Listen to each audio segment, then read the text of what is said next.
Witchcraft and spirit possession is often associated with non-modern cultures, but the UK has seen a rise in a number of reports of faith and belief-based child abuse. The discovery has raised issues within the child protection services and revealed a lack of knowledge of ritualistic crime. Religious rituals tend to be thought of as collective, integrated forms of actions, but data show rituals can also have a negative, disintegrative effect when it transgresses the legal system and social norms. Throughout history, across countries, religion has laid at the heart of society. Although modernisation of Western societies has brought about secularism, religious rituals and beliefs are still part of contemporary societies.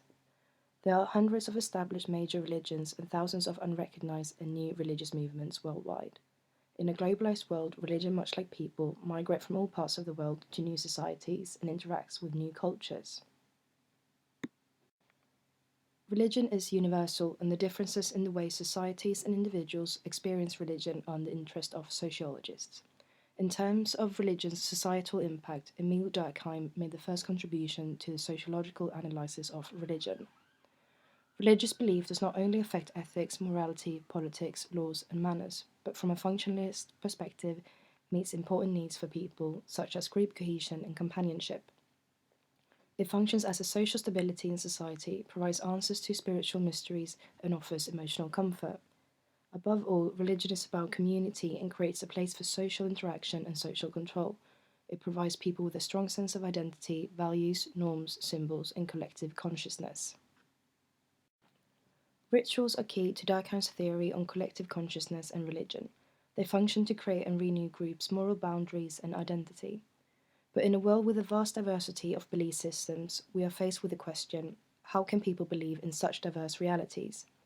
According to Durkheim, the answers lay in the formation of the sacred. Regardless of what is the ultimate truth, the performance of rituals create high levels of emotional energy, which come to be invested in symbols. Such symbols are then seen as sacred. Our reality, sacredness, and morality are based on these rituals and collective emotions. Different belief systems can have similar experience of faith and reality, although the ideology and the meanings of symbols differ. This effervescence can sometimes be experienced as something outside of and greater than themselves. As a result of modernity, and in order for democracy to function, religion and state has been separated. However, by Durkheim's reasoning, even if religion disappeared, the moral glue in society does not necessarily have to dissolve. Rituals and symbols, which are necessary to produce and preserve collective consciousness, are in fact of religious nature. Although UK is a secular nation-state, similar moral boundaries and sacredness can be identified. In the UK, freedom of thought and religion is protected under the Human Rights Act 1998. It allows individuals and communities to manifest their religion or belief in worship, teaching, practice, and observance. Freedom to manifest one's religion or belief may, however, only be practiced within the constrictions of law. Public safety, public order, health and morals, and the rights and freedoms of others must at all times be protected. Rituals are not always viewed as positive integrative actions. When rituals violate the law and social norms, they become illegal and transgressive ritual activities. Although the individual or group may feel driven to perform such acts in response to their belief in sacred rules, it is from the outside recognized as unreasonable behavior. Illegal ritual activities are frequently in the law enforcement community referred to as occult crimes, although this is an inaccurate classification as not all occult ideologies perform illegal rituals. Likewise, not all illegal rituals are committed in the worship of a religion. A more just term is therefore ritualistic crime. Ritualistic crime is commonly defined as any act of violence characterized by a series of repeated physical, sexual, and/or psychological actions and assaults, combined with their systematic use of symbols and ceremonies. The need to repeat such acts can be cultural, sexual, economic, psychological, and/or spiritual.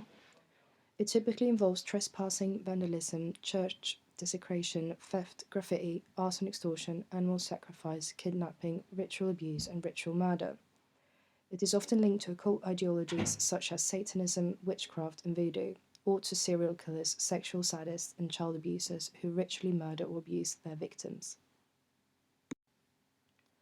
Dawn Perlmutter, one of the leading academic experts in the area of ritual crimes, argues that to successfully understand and prevent ritualistic crime, we must suspend Western values and rational thought in order to examine ritualistic crime from the standpoint of the practitioner. Only then can we fully understand the nature of transgressive rituals and the practitioner's reality and belief.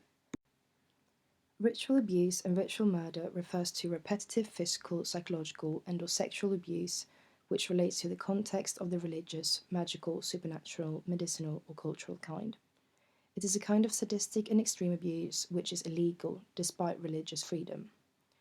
Perpetrators often justify the abuse under the protection of a certain ideology, and due to its controversy and violation of law, it is often kept secret from society, hence a hidden and unreported crime. Investigation and analysis of child abuse linked to faith or belief is not about challenging people's beliefs, but where and when beliefs lead to abuse. Ritual abuse make up a small proportion of the national statistics of child abuse, but has been a rising issue in the UK. Child abuse linked to faith or belief is not bound to one faith, nationality, or ethnic group. Studies worldwide show it's a global issue across various religions and beliefs. It also suggests that only a small proportion of those who practice religion go on to actually abuse children. Research reveals child abuse generally appears within the victim's home. It has further shown that a child living with an extended family, non-biological parents, or foster parents have been more at risk. Common factors and causes for child abuse linked to faith or beliefs are the belief in concepts of witchcraft and spirit possessions, demons or the devil acting through children, scapegoating, bad or abnormal behavior, physical differences, and gifts and uncommon characteristics in the child. In some cases, belief in magic or witchcraft is used to create fear in children to use them for trafficking. In others, the killing of children is believed to bring supernatural benefits. Ritualistic violence related to witchcraft and spirit possession was first brought to national attention following the death of 8-year-old Victoria Klimber.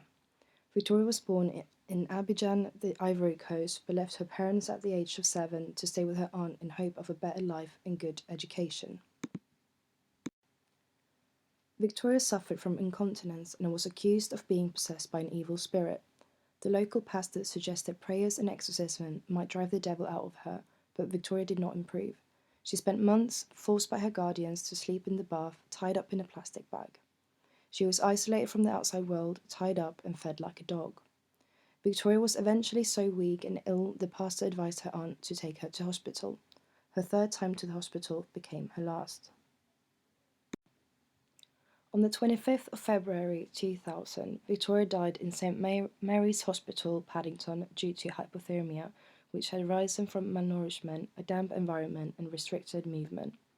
A post-mortem examination found 128 injuries on Victoria's body, showing she had been beaten with sharp and blunt instruments.